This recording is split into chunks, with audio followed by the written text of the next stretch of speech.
लीजिए नेक्स्ट हम लोगों ने क्या स्टार्ट करना है कि ऐसे कौन से फैक्टर्स हो सकते हैं जो कि CO की स्ट्रेचिंग को इफेक्ट करें। तो factors affecting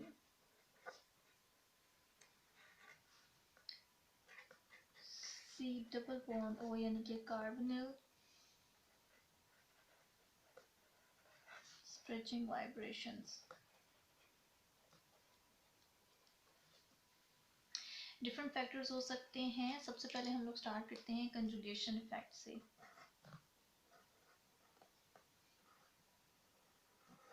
conjugation effect okay, carbonyl को ही हम लोगों ने मेन फोकस में रखना है। तो अगर हम लोग इसके कोरिस्पॉन्डेंस से मैं दो डिफरेंट मॉलिक्यूल्स बना देती हूँ। एक है हमारे पास कार्बोनिल एंड यहाँ पर कोई भी ग्रुप हो सकते हैं, हमें मेंशन करना ज़रूरी नहीं है बट ठीक है। अच्छा, अब इसको देखिए, यहाँ पर क्या हो सकता है, ये डबल बॉन्ड है और ये कार्बोनिल है, तो ये इसकी पोजीशन से हम इसको कहते हैं कि ये अल्फा है और ये बीटा है। अब क्या होगा, जो कंजुगेशन की कंडीशन है वो फुलफिल्ड है कि डबल सिंगल डबल। तो और वैसे भी इस सिस्टम को जो ड्रैगिंग फोर्स है वो आपको कहाँ से मिल रही है, यहाँ से मिल रही है कि ऑक्सीजन जो कार्बोनिल का पार्ट है वो ऑलरेडी इलेक्ट्रॉन विदड्रॉइंग है, तो ये इसको मज़ीद फैसिलिटेट करेगा कंजुगेशन को। तो ये डबल बॉन्ड यहाँ और ये डबल बॉन्ड यहाँ, तो इसकी वजह से जो हमें दूसरी रेजोनेटिंग स्ट्रक्चर मिलती है वो किस तरह की हो जाएगी, ये डेफिशिएंट हो जाएगा, ये डबल बॉन्ड और ये कन्वर्ट होने वाला है सिंगल बॉन्ड के अंदर। तो अगर आप इन दोनों को स्टडी करो तो हमें क्या पता चल रहा है कि यहाँ पर I should use some other pen. अगर हम इस वाले को देखें, इस वाले को कंपेयर करें इस वाले के साथ, तो हमें ये बात पता चलती है कि यहाँ पर जो कार्बन डबल बॉन्ड ऑक्सीजन था ये स्ट्रॉन्गर था और इस वाले के अंदर ये वीक हो गया। यहाँ पर ये स्ट्रॉन्ग था और यहाँ पर कंपैरेटिवली वीकर बॉन्ड है।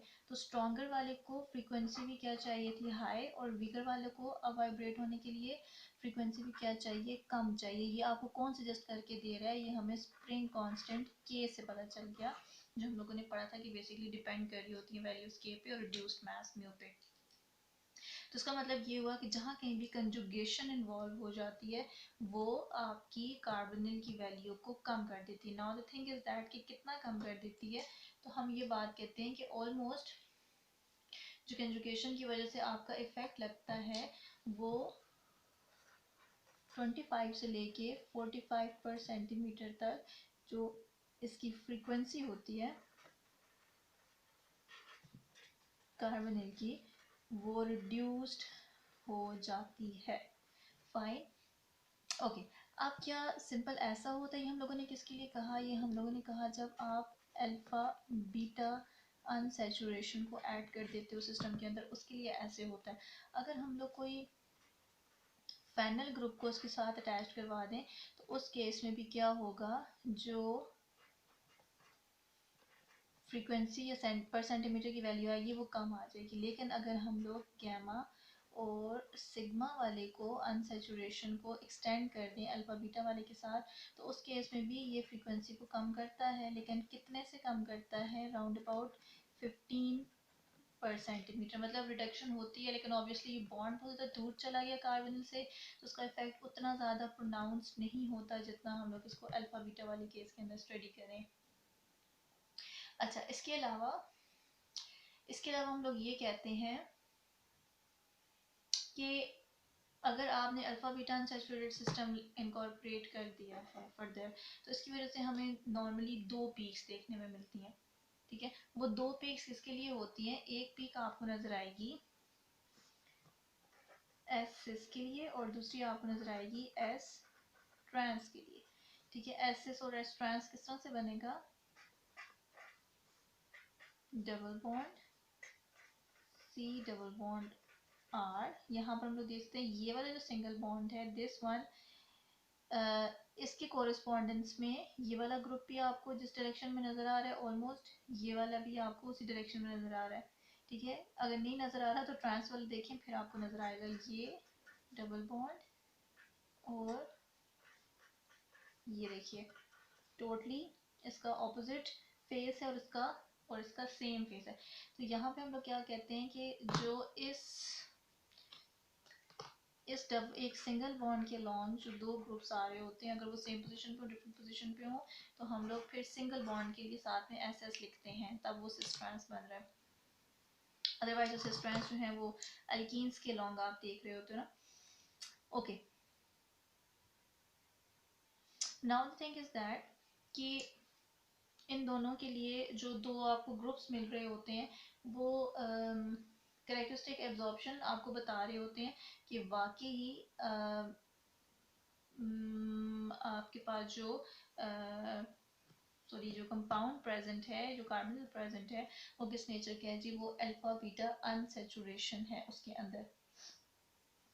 अच्छा, इसके अलावा एक और इफेक्ट हम लोग क्या देख सकते हैं? अच्छा चलें, ये हमने कार्बोनिल के साथ देखा है। ओके, पहले आप इस वाली को कंसिडर कर लें, कुछ एग्जांपल्स को। एग्जांपल हम लोग क्या लिख सकते हैं जी? अगर हमारे पास ये एक सिस्टम है जो स्पेसिफिक कर देते हैं, यहाँ पर CH3 है, यहाँ पर CH3 है, और then C double bond O CH3। एक आपके पास ये फंक्शनल ग्रुप है, एक हम लोग कह देते हैं इस किस्म का कंपाउंड है, और तीसरा हम लोग कह देते हैं फॉर एग्जांपल अगर तो एसिडिक है। इस सब के अंदर बेसिक फंक्शनल ग्रुप हम लोग जो स्टडी करना चाह रहे हैं वो क्या है? ये है, यहाँ पर ये और यहाँ पर ये।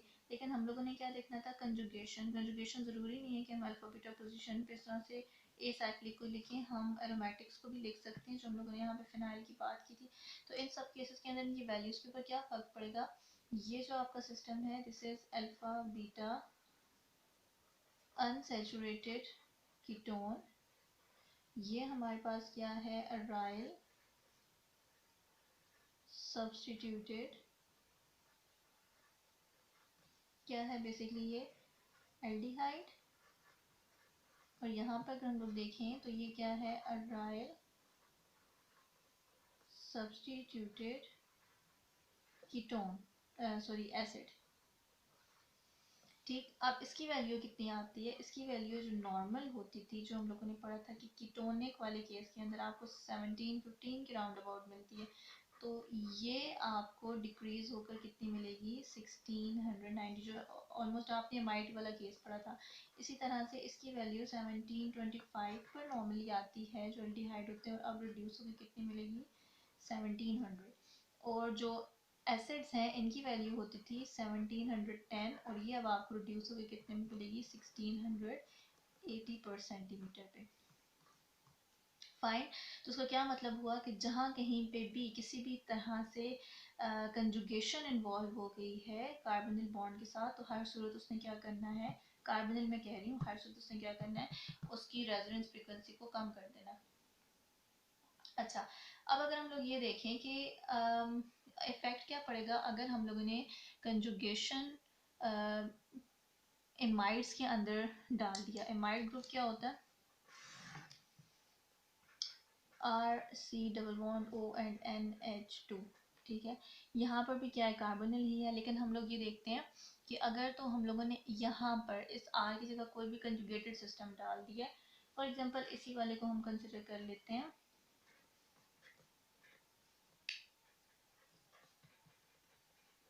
ठीक है जी, इस वाले को आप कंसिडर कर लो। अब क्या होगा एमाइड वाले केस में? अगर तो मुझे वो पेज मिल जाए, हाँ जी ये है, जो हम लोगों ने पहले डिस्कस किया था। वो हमने ये कहा था कि कहाँ गया एमाइड? ये है। एमाइड के अंदर क्या होता है कि एमाइड अपने प्लस m की वजह से, मिजोमेरिक इफेक्ट की वजह से क्या काम कर रहा है कि इसको अपने इलेक्ट्रॉन डोनेट कर रहा है, सॉरी -m के थ्रू। तो बेसिकली अपने इलेक्ट्रॉन्स यहाँ पर जा रहे हैं, यहाँ से यहाँ पर मूव करें, तो उसकी वजह से रेजोनेटिंग स्ट्रक्चर ये वाला बनता था। इसको हमने कंपेयर किया था एस्टर के साथ। हमने कहा था ये एग्जिस्ट कर सकता है क्योंकि नाइट्रोजन कम इलेक्ट्रोनेगेटिव है, तो इसके ऊपर पॉजिटिव चार्ज आ सकते हैं। मतलब ये कि ये सिस्टम खुद इटसेल्फ किसके अंदर है, रेजोनेंस के अंदर है। तो अगर हम लोग यहाँ पर कोई कार्बन कार्बन डबल बॉन्ड डाल रहे हैं, तो क्या उसकी रेजोनेंस इतनी होगी कि वो इस वाले को आके इफेक्ट करे, मतलब इस वाले के साथ इंटरवीन कर सकती है या नहीं करेगी।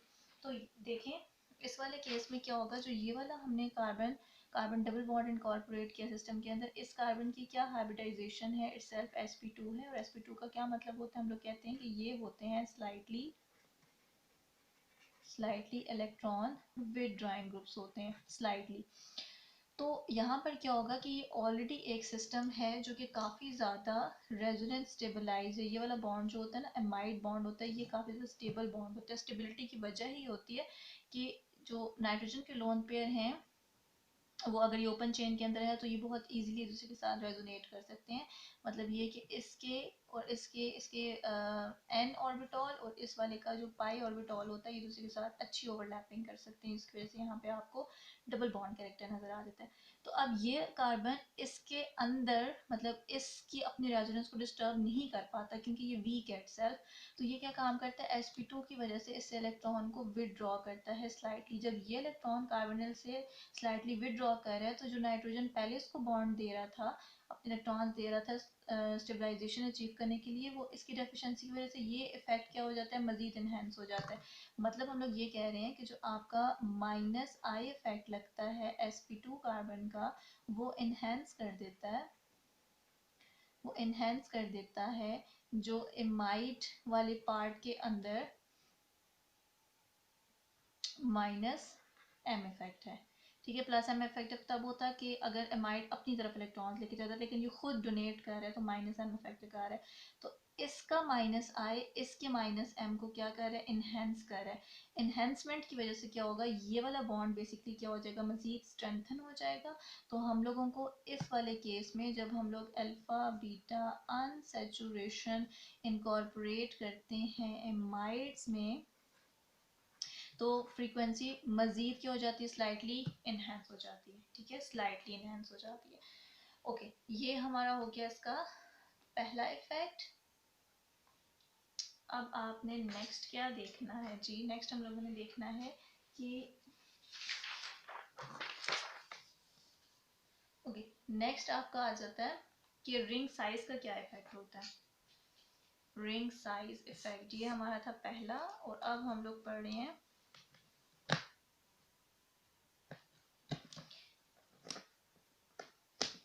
ओके, अब हम लोग सेकेंड वाला इफेक्ट पढ़ रहे हैं जो कि क्या है, रिंग साइज। रिंग साइज का क्या इफेक्ट होता है, कार्बोनिल की स्ट्रेचिंग फ्रीक्वेंसी के ऊपर। ओके, इसके बारे में देखिए, हम लोग डायरेक्टली कुछ रिंग्स बना देते हैं। एक आपके पास ये हो गया साइक्लोपेंटानोन, साइक्लोब्यूटानोन। और अगर आप बना दो इन केस ये वाला, तो कि बहुत ज़्यादा स्ट्रेन्ड होता है, लेकिन इन केस अगर हम लोग बना देते हैं और इनको अगर हम लोग साथ में कंपेयर करें इसके और इसके, ओके, अब मुझे ये बताएं कि रिंग साइज के अंदर इटसेल्फ क्या होता है। यहाँ पर मुझे पार्टीशन कर लेनी चाहिए कि जो एक्स्ट्रा बातें मैं आपको बताने वाली हूँ उसके अंदर। अच्छा, अब देखें, रिंग जितना ज़्यादा छोटा होता है वो किस फॉर्म के अंदर होता है, स्मॉलर रिंग का मतलब ये होता है, स्मॉलर रिंग आपको ये इंफॉर्मेशन दे रहा होता है कि ओवरऑल अनस्टेबल है ये। ठीक है, अनस्टेबिलिटी की बहुत सी रीजन हो सकती है, जिसके अंदर हम लोग कहते हैं कि इसके अंदर एंगल स्ट्रेन भी है और रिंग स्ट्रेन भी है इसी वजह से, और साथ में क्या होता है, एक टॉर्शनल स्ट्रेन भी होता है। ये वैसे मैं जनरल बता रही हूँ, टॉर्शनल स्ट्रेन भी होता है। तो ओवरऑल क्या हो गया, रिंग स्ट्रेन के अंदर आ गया, रिंग क्या हो गया, अनस्टेबल हो गया। अब कहने की मकसद ये है, अब जब हम लोग ऑलरेडी स्मॉलर रिंग्स की बात करें, वो ऑलरेडी क्या है, स्ट्रेन के अंदर है। स्ट्रेन की वजह क्या होती है कि इसका पुअर ओवरलैप हो रहा होता है, इनके लिए पॉसिबल नहीं होता। तो इतना स्ट्रॉन्ग ओवरलैप कर सकें, तभी तो अनस्टेबल होते हैं। तो हम कहते हैं इनके अंदर कोई बनाना टाइप ऑर्बिटॉल्स इन्वॉल्व होते हैं, उनकी शेप वैसी हो जाती है। अब देखें, हम लोगों को ये बात भी पता है कि जो हमने यहाँ पे एंगल स्ट्रेन लिखा, वो हम लोग ये कहते हैं कि जी जैसे जैसे एंगल रिड्यूस्ड होता जाता है 180 टू 120 एंड 120 टू 109.5 और 4, जब एंगल इस तरह से रिड्यूस हो रहा होता है, कम हो रहा होता है एंगल, तो आपकी हाइब्रिडाइजेशन के साथ क्या हो रहा होता है, इस वाले केस के अंदर आपका जो एस कैरेक्टर होता है वो क्या होता है, मैक्सिमम होता है इन तीनों के अंदर। और यहाँ पर फिर हम लोगों का एस कैरेक्टर, जब हम लोग यहाँ से यहाँ मूव करते हैं तो एस कैरेक्टर क्या होता जाता है, मिनिमम होता जाता है। तो मतलब अगर हम लोग यहाँ से ऑनवर्ड इसको चला लें तो जितना ज़्यादा आप चलाते जाओगे उतना ही एस कैरेक्टर मिनिमम होता जाएगा। और अल्टरनेटिवली क्या होता जाता है कि जो पी कैरेक्टर होता है वो इस वाले केस के अंदर मिनिमम होता है 180 जब एंगल होगा, लेकिन जैसे जैसे हम लोग एंगल को कम करते जाएंगे तो ये क्या होता जाता है, मैक्सिमम होता जाता है। ठीक है, ओके। अब इस वाली चीज़ को यहाँ पर रिलेट करने की कोशिश करते हैं। ये कहने का मकसद क्या था, यहाँ पर आपको रिंग साइजेस डिफरेंट नज़र आ रही हैं जो मैंने लिख दी। अगर मैं इसको नाम दे देती हूँ, ये ए है, ये फॉर एग्जांपल बी है, और ये आपका सी है, साइक्लोपेंटेनोन, साइक्लोब्यूटेनोन एंड साइक्लोप्रोपेनोन। अब यहाँ पे देखें, ऑलरेडी इन तीनों के अंदर स्ट्रेन सबसे ज़्यादा किसके अंदर है, साइक्लोप्रोपेनोन के अंदर सबसे ज़्यादा स्ट्रेन है। इसकी स्ट्रेन की कंसिक्वेंस क्या होगा, इसके इस वाले बॉन्ड पे, ये हम लोगों ने स्टडी करना है। इस रिंग के स्ट्रेन कंसिक्वेंसेस कार्बोनिल की स्ट्रेचिंग फ्रीक्वेंसी पे क्या पढ़ने वाले हैं, हम उसके अंदर इंटरेस्टेड हैं।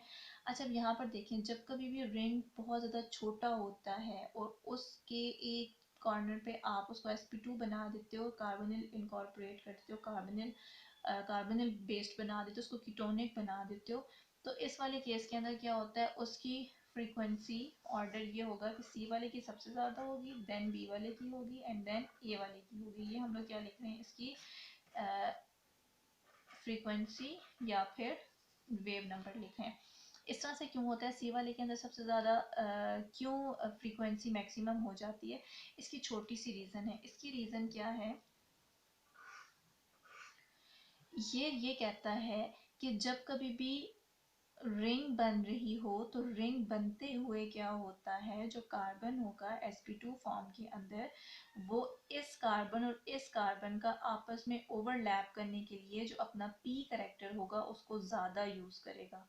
समझ रहे मेरी बात, जो कार्बन sp2 है वो sp3 कार्बन के साथ ओवरलैप करने के लिए अपने पी कैरेक्टर को ज़्यादा यूज़ करेगा। क्यों, क्योंकि रीज़न ये है कि जब ये आपस में ओवरलैप कर रही हैं तो इनका बॉन्ड एंगल इसका और इसका आपस में 60 का बन रहा है। तो 60 पॉसिबल नहीं होता अगर हम लोग इसको sp2 से कंसिडर करें, तो इसके लिए फिर 120 का एंगल होना चाहिए था। अगर हम लोग इसको कंसिडर करें तो इसके लिए 109 का एंगल होना चाहिए था, लेकिन एंगल क्या आ रहा है, 60 का एंगल आ रहा है।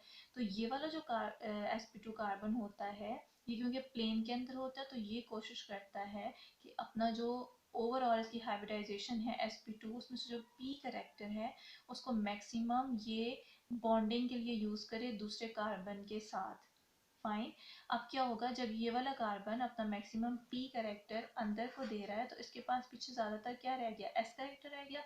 तो s करेक्टर और ऑक्सीजन ये दोनों मतलब मिलके क्या बना देते हैं, एक यहाँ पर सिग्मा बॉन्ड की फॉर्मेशन कर देते हैं। तो उसकी वजह से क्या होगा कि बाहर आपको एस कैरेक्टर ज़्यादा नजर आएगा। जब इस वाले बॉन्ड के अंदर जो कार्बन ऑक्सीजन के बीच में एस कैरेक्टर की वजह से बनने वाला बॉन्ड है, वो क्या होगा, स्ट्रांग होगा या वीक होगा, तो हमें पता है। जहाँ कहीं पे एस कैरेक्टर ज़्यादा होता जाता है, सेम वहाँ पर क्या होता है, बॉन्ड स्ट्रेंथ भी बढ़ जाती है। तो उसका मतलब ये है कि carbon oxygen bond is much more stronger. जितना ये ज़्यादा स्ट्रॉन्गर है तो इसकी फ्रीक्वेंसी या वेव नंबर भी क्या होगा, ज़्यादा हो जाएगा। उसके बाद यहाँ पर आ जाए, यहाँ पे एंगल डेविएशन कितनी है, 90 पे है। तो उसका मतलब ये है कि यहाँ पर ओवरऑल डेविएशन कम है। जब डेविएशन कम है तो इस और इस कार्बन को आपस में बॉन्ड बनाने के लिए sp2 वाले कार्बन को उस हद तक p कैरेक्टर अंदर नहीं लेके आना पड़ा।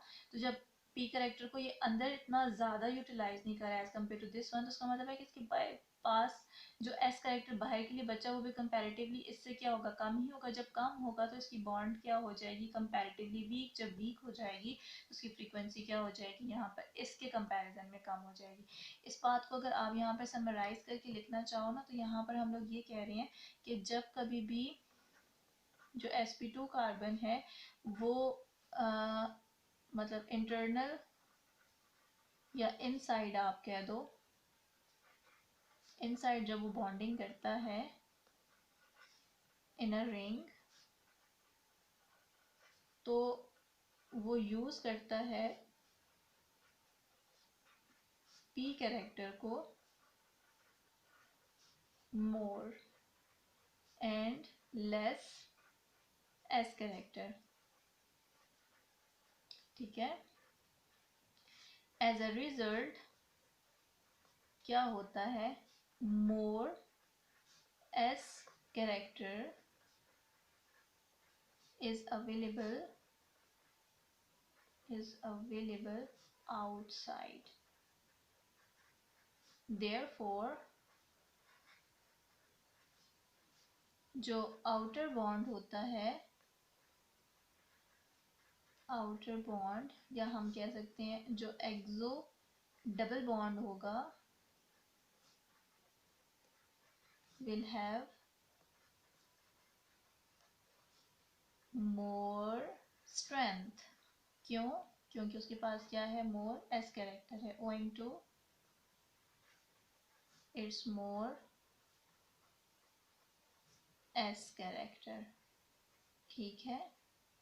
क्या हमने लिखा, जब आपके पास sp2 इंटरनल या इनसाइड बॉन्डिंग के अंदर इन्वॉल्व होता है किसी भी रिंग के अंदर, तो वो अपना p कैरेक्टर को ज़्यादा यूज़ करता है इसमें से। जब वो p कैरेक्टर को ज़्यादा यूज़ कर रहा है तो उसका क्या मतलब है, अंदर वो p कैरेक्टर ज़्यादा यूज़ कर रहा है तो s कैरेक्टर कम यूज़ कर रहा है। तो s कैरेक्टर पर कहाँ पर बाहर कंपनसेट होने के लिए यूज़, ये बिल्कुल ऐसे ही अगर इसने अपने इसमें से p वाले को अंदर लेकर आ गया तो एज अ रिजल्ट बाहर कौन ज़्यादा शो होगा, s वाला शो होगा।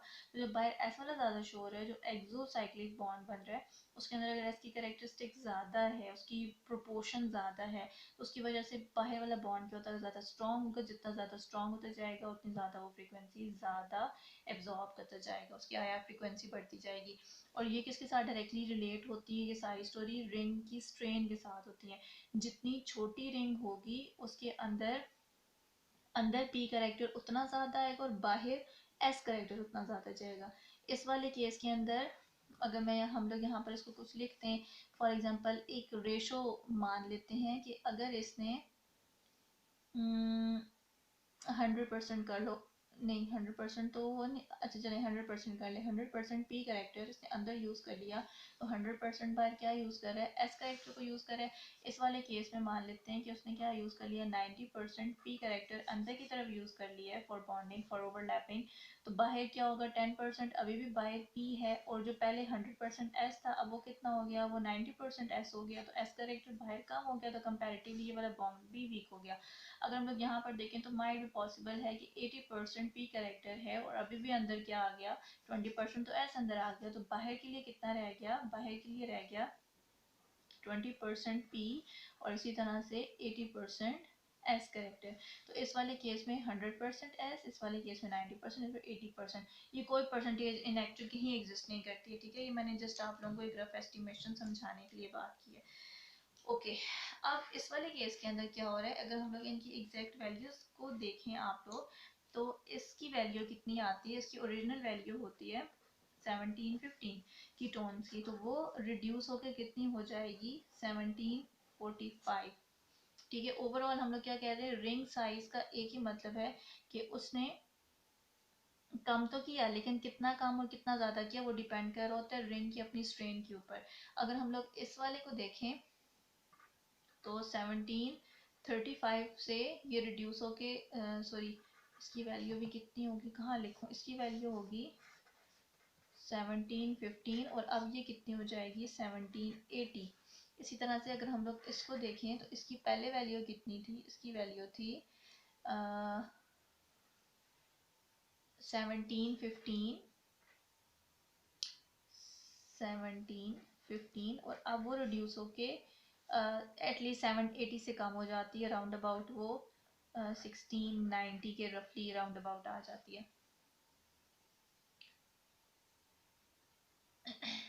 No no no no no, यहाँ पर हम लोग कंटिन्यूसली इसको इंक्रीज कर रहे हैं, सॉरी, यहाँ पर ये रफली 1800 के करीब आ जाती है। ओके, फर्दर हम लोग यहाँ पर क्या देख रहे हैं, अब आपको लेक्टोन नज़र आ रहा है और यहाँ पर आपको क्या नज़र आ रहा है, लेक्टम नज़र आ रहा है। तो लेक्टोन और लेक्टम वाले केस के अंदर क्या होगा, अगर आप ये सोच रहे हो, एक मिनट वीडियो पॉज करो, उसके बाद इसको करने की कोशिश करें कि अगर तो आप लोग ये सोच रहे हो कि ऑक्सीजन के पास लोन पेयर इलेक्ट्रॉन के यहाँ जाएंगे, जैसे हम लोगों ने थोड़ी देर पहले केस स्टडी किया था कि जहाँ पे सम हाउ किसी भी तरह से आप रेजोनेट करवा लो तो क्या होता है। तो क्या अगर ये यहाँ पर और ये यहाँ पर जा रहा है तो हमारे पास जो बॉन्ड बनना चाहिए इस वाले केस में वीक हो जाना चाहिए और इस वाले केस में भी वीक हो जाना चाहिए। चले मान लेते हैं, हम लोगों ने पहले थोड़ी देर पहले पढ़ा था कि नाइट्रोजन ज़्यादा अच्छा रेजोनेट कर पाते, तो फिर इसका मतलब ये है कि ये और ज़्यादा कम होना चाहिए और ये कंपैरेटिवली इसके थोड़ा कम होना चाहिए। लेकिन जब हम लोग इसकी वैल्यू स्टडी करते हैं तो हमें पता चलता है कि इसकी वैल्यू जो एस्टर ग्रुप होता है उसकी 1735 के करीब होती है और वो इस वाले केस में हो जाती है 770, मजीद इनहेंस हो गई हैं, और इस वाले केस में होती है 1690, माइट सबसे ज़्यादा वीक होते हैं और ये अब आ जाती है 1705 के ऊपर। ये 17, इसको प्लीज़ 19 मत समझ लेना। ये क्या होगा, ये तो उल्टा केस हो गया कि बजाय इसके ये ऑक्सीजन इस बॉन्ड को वीक करता है, इसने क्या कर दिया, इस बॉन्ड को मजीद इनहेंस कर दिया है। ये आप दोनों जगह पे देख सकते हैं। वेल, इसकी क्या रीज़न होती है, यहाँ पर मैं लिख देती हूँ, लेक्टोन और लेक्टम, ये बेसिकली क्या है, एक साइक्लिक एस्टर ही है ना, और ये क्या है, साइक्लिक एमाइड। ओके, अब इस तरह से क्यों हो रहा है कि ये इस वाली के अंदर एक ही बात आपको नजर आ रही है कि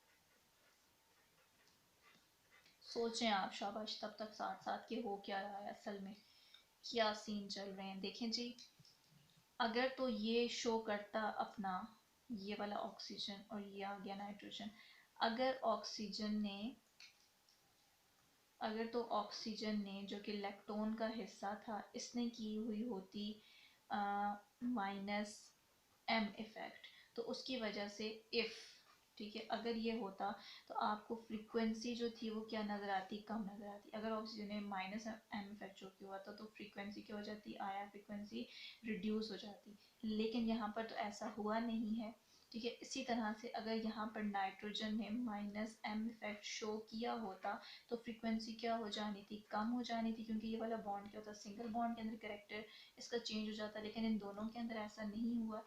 अब अगर नहीं हुआ तो फिर क्या हो सकता है, इसका तो मतलब ये हुआ सीधा सीधा कि इस वाले ऑक्सीजन और इस वाले नाइट्रोजन ने मजीद इस बॉन्ड को स्ट्रेंथन किया, और स्ट्रेंथन करने के लिए ऑक्सीजन अपना क्या लगा रहा है, प्लस आई का इफेक्ट लगा रहा है, और ये यहाँ पर क्या लगा रहा है, अगेन प्लस आई का इफेक्ट लगा रहा है, जिसकी वजह से क्या हो रहा है, जो फ्रीक्वेंसी थी वो इनहेंस हो रही है, जो फ्रीक्वेंसी थी वो इनहेंस हो रही है। अब ऐसा क्यों होता है, देखें, जो साइक्लिक एस्टर्स होते हैं, अगर हम लोग इनकी प्रेफर्ड कन्फॉर्मेशन को, या जो एमाइड्स होते हैं इनकी प्रेफर्ड कन्फॉर्मेशन को स्टडी करें तो हमें ये बात पता चलती है कि इनकी दो ओपन चेन के अंदर दो डिफरेंट तरह की कन्फॉर्मेशन हो सकती हैं।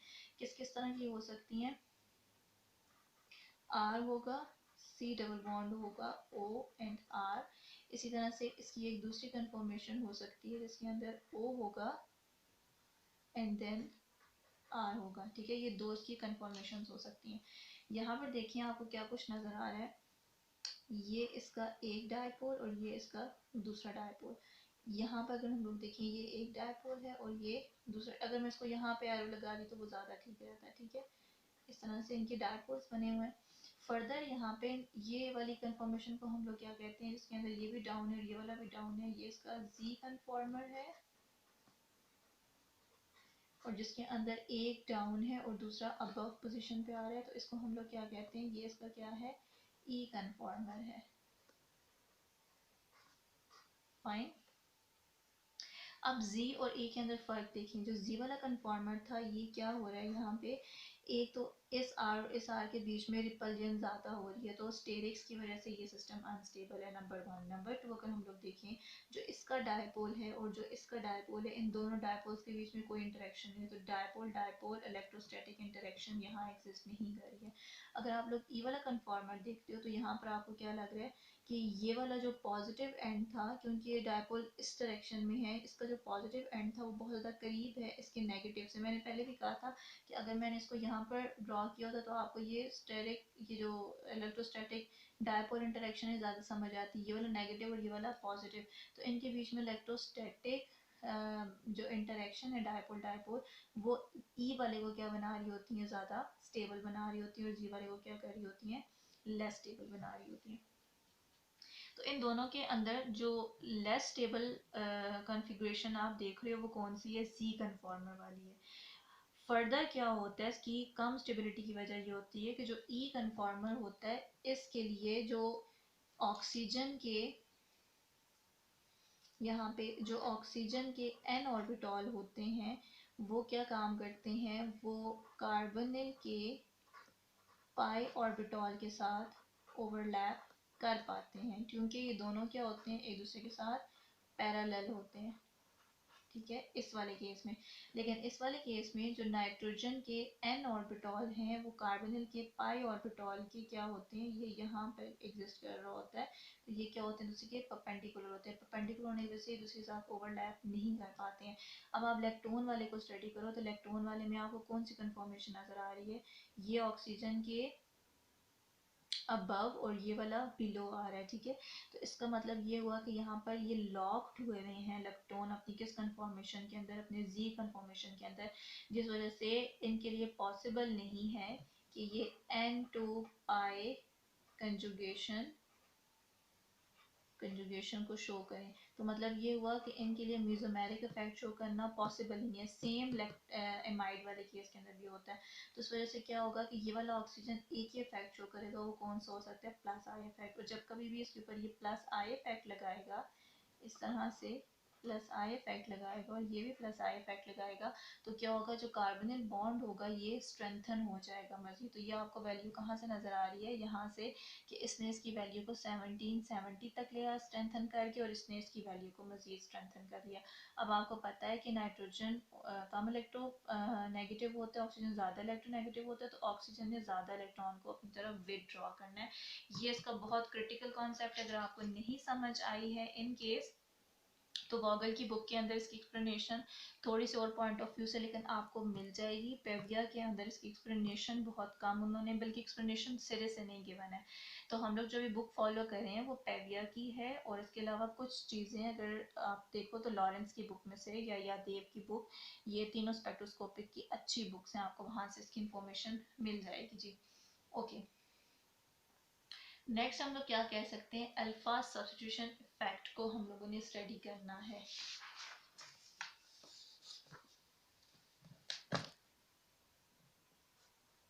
आप लोगों को नीचे वाले पेपर्स आई विश नजर ना आए।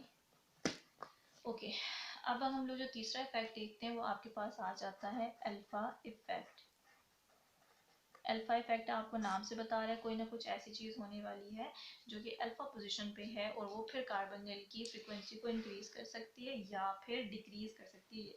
हम लोगों ने चेक करना है। तो देखें जी, अगर हम लोग यहाँ पर कोई भी कार्बोनिल बना देते हैं और उसके साथ डायरेक्टली कार्बन अटैच्ड है, ठीक है, इसकी क्या होगी, अल्फा पोजीशन पे आप कोई भी एक्स को अटैच कर देते हो, ठीक है। इस वाले का इफेक्ट क्या होना है, हमें पता है एक्स की क्या नेचर होती है, कहीं ना कहीं एक्स हम हेलोजेंस को मान रहे हैं, तो हेलोजेंस क्या होते हैं, पार्शली, मतलब जब कार्बन के साथ हो तो पार्शियल नेगेटिव चार्ज, उसके ऊपर क्या आता है, पार्शियल पॉजिटिव चार्ज, मतलब ये क्या होता है, इलेक्ट्रॉन विथड्रॉइंग ग्रुप्स होते हैं। तो इसकी इलेक्ट्रॉन विथड्रॉइंग नेचर की वजह से क्या होगा, ये वाला कार्बन पार्शली इलेक्ट्रोपॉजिटिव हो जाएगा, और फिर ये क्या काम करेगा, इस कार्बन इस इलेक्ट्रॉन को विथड्रॉ करेगा। हम लोगों ने पढ़ा था जहाँ कहीं भी ऐसा आ जाए कि अदरवाइज कार्बन अपने इलेक्ट्रॉन्स को डोनेट कर रहा था ऑक्सीजन की तरफ, इफेक्ट था लेकिन इंडक्टिव इफेक्ट लगा रहा था, ऑक्सीजन ले रहा था, तो ये बॉन्ड क्या हो रहा था, स्लाइटली एलोंगेट हो रहा था। लेकिन जैसे ही आपने ऑक्सीजन से वापस लेने शुरू कर दिए तो ये वाला बॉन्ड क्या होता है, शॉर्टनिंग हो जाती है।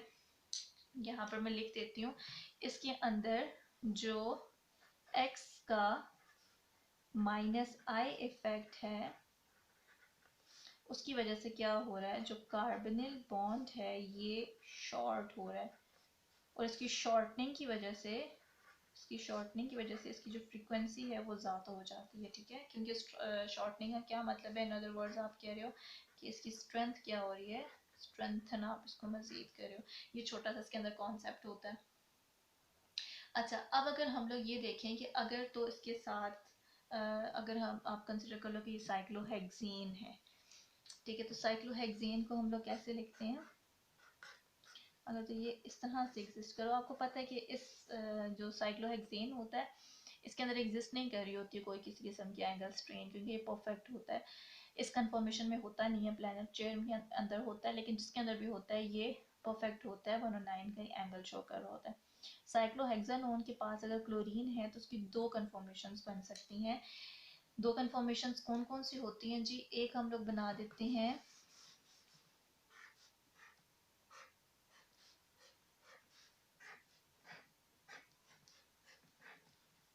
ठीक है, यहाँ पर कार्बोनिल पॉसिबल है क्लोरीन यहाँ हो, दूसरी कन्फर्मेशन में पॉसिबल है क्लोरीन यहाँ हो, ये वाली पोजीशन इसकी कौन सी होती है, इक्वाटोरियल पोजीशन, और इस वाले में ये क्या होती है इसकी एक्सियल पोजीशन। अब आप इस केस के अंदर देखें, इसके पास क्या है, लोन पेयर ऑफ इलेक्ट्रॉन्स, ठीक है, सेम इस केस के अंदर भी ऐसा ही है। अब जब इसके लोन पेयर और इसके लोन पेयर एक दूसरे के इतने ज़्यादा करीब आ जाते हैं तो यहाँ पर क्या हो जाता है, रिपल्जन हो जाती है।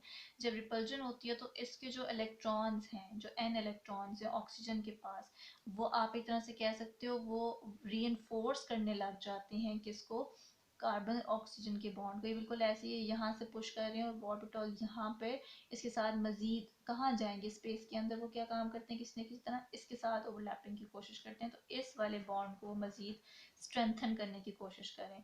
अदरवाइज सिंथेटिक बॉन्ड नहीं बनाता, यहाँ पर भी नहीं बना रहे, हम इफेक्ट पड़ रहे हैं।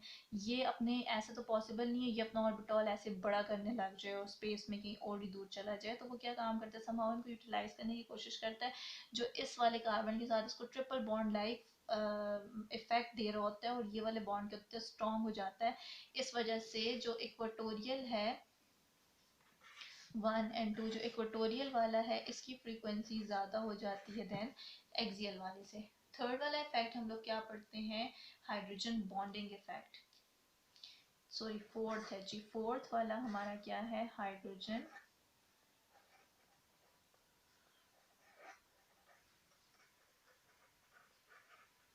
हाइड्रोजन बॉन्डिंग कितनी तरह की होती है, हाइड्रोजन बॉन्डिंग हमें पता है, एक आपके पास एग्जिस्ट कर रही होती है इंटरमॉलिक्यूलर, और दूसरे हमारे पास क्या एग्जिस्ट कर रही होती है, इंट्रामॉलिक्यूलर। अच्छा, अब हाइड्रोजन बॉन्डिंग के अंदर क्या होता है, हमने ये बात अभी तक डिस्कस की है जी कि कुछ भी हो जाए दो चीज़ें कार्बोनिल को ज़्यादा या कम कर सकती हैं, इंडक्टिव इफेक्ट में, इलेक्ट्रॉनिक्स में, किसी में भी हम लोग स्टडी करें। एक हम लोगों ने ये बात की, अगर तो कार्बन और ऑक्सीजन के बीच में जो ये बॉन्ड, ये इलेक्ट्रॉन एग्जिस्ट करें, अगर कोई भी चीज़ इनको इनके बीच में लोकलाइज्ड रखने में हेल्पफुल करती है तो वो उसकी फ्रीक्वेंसी को, आईआर फ्रीक्वेंसी को बढ़ा देती है। अगर किसी तरह से भी वो इस वाले बॉन्ड को वीक कर रही है, लॉन्गेट कर रही है, मतलब सिंगल बॉन्ड कैरेक्टर इसके अंदर इम्पार्ट कर रही है, तो वो क्या करेगी, इसको वीक कर देगी। अब सिंगल बॉन्ड कैरेक्टर्स के अंदर कब इम्पार्ट होगा, जब कुछ भी आप यहाँ पर यूज़ कर लो जो इसके इलेक्ट्रॉन्स को अपनी तरफ विदड्रॉ करें समहाउ, चाहे इंडक्टिव हो, चाहे मेसोमेरिक हो, या तीसरा क्या हो, चाहे हाइड्रोजन बॉन्डिंग हो। तो मतलब अगर यहाँ पे कोई और ग्रुप है ऐसा जिसके पास हाइड्रोजन हो, तो वो क्या करेगा, इस ऑक्सीजन के साथ हाइड्रोजन बॉन्डिंग करेगा। जब ऑक्सीजन के लोन पेयर्स के साथ इन्वॉल्व हो रहे हैं तो मजीद क्या हो रहा है, ये वाला ऑक्सीजन समहाउ ये इलेक्ट्रॉन इससे कार्बन से विड्रॉ करने की कोशिश करता है, तो ये बॉन्ड क्या होता है, स्लाइटली लॉन्गर हो जाता है। लॉन्गर होने का मतलब है किसके अंदर कन्वर्ट हो रहा है, सिंगल बॉन्ड के अंदर कन्वर्ट हो रहा है, उसकी फ्रीक्वेंसी क्या हो जाती है, इस वाले केस में लोअर हो जाती है। अब हाइड्रोजन बॉन्डिंग के लिए जो केसेस हो सकते हैं वो देखिए, होते कहाँ पर हैं और क्यों हो सकते हैं। इसके लिए हम लोग मेथल सिलिकेट की एग्जांपल एक ले लेते हैं, मेथल सिलिकेट, क्या स्ट्रक्चर होता है इसका, एक आपके पास एरोमेटिक रिंग है, देन कार्बन के साथ OCH3 अटैच्ड है, फिर डबल बॉन्ड है और यहाँ पर O एंड H है। एक तरफ एस्टर होता है और एक तरफ OH होता है। ये ऑक्सीजन और ये हाइड्रोजन आपस में क्या शो कर सकते हैं, OH शो कर सकते हैं, मतलब कि हाइड्रोजन बॉन्डिंग शो कर सकते हैं। ये किस तरह की हाइड्रोजन बॉन्डिंग हो रही है जी, ये हाइड्रोजन बॉन्डिंग हो रही है इंट्रामोलिक्यूलर हाइड्रोजन बॉन्डिंग हो रही है। अब अगर हम लोग इंट्रामोलिक्यूलर हाइड्रोजन बॉन्डिंग को डायरेक्टली रिलेट करें इसके साथ,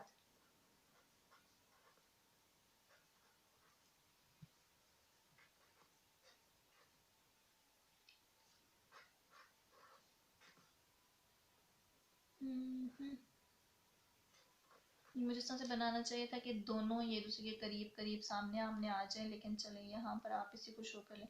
ये अगर मैं ऊपर की तरफ करती तो फिर इन दोनों को भी शो करना चाहिए था। ये किसकी एग्जांपल में आ रहा है, ये आ रहा है इंटर मॉलिक्यूलर हाइड्रोजन बॉन्डिंग। अगर तो किसी सिस्टम के अंदर इंट्रामोलिक्यूलर है या इंटरमोलिक्यूलर है तो हम इसको कैसे डिस्टिंग्विश कर सकते हैं। हाइड्रोजन बॉन्डिंग तो फॉर श्योर कहीं पर भी आ रही हो, हाइड्रोजन बॉन्डिंग कहीं पर भी आ रही हो तो आपको क्या नजर आएगा, ब्रॉड पीक या ब्रॉड बैंड नजर आएगा, राउंड अबाउट जिसका रीजन होता है 32 से 3300 पर सेंटीमीटर के बीच में। ठीक है, ये इसकी रीजन हो जाएगी। अब देखिए, अगर हम लोगों ने कोई सोल्यूशन यूज़ किया नॉन पोलर नेचर का, ये आपका कंपाउंड है और इस केस में ये वाला आपका कंपाउंड है। आप कंपाउंड लेते हो, उसके अंदर सॉल्वेंट डाल देते हो। ठीक है, आपका कंपाउंड था, you don't know what's your compound is, plus आप लोगों ने सॉल्वेंट को डाल दिया। सॉल्वेंट किस नेचर का होना चाहिए, सॉल्वेंट ऐसा नहीं होना चाहिए जो उसके साथ मजीद बॉन्डिंग करे, बल्कि वो क्या हो, प्योरली नॉन पोलर नेचर का हो। जब आप कंपाउंड या मॉलिक्यूल में अपना सॉल्वेंट को ऐड कर देते हो तो ये क्या काम करेगा, इन मॉलिक्यूल्स को,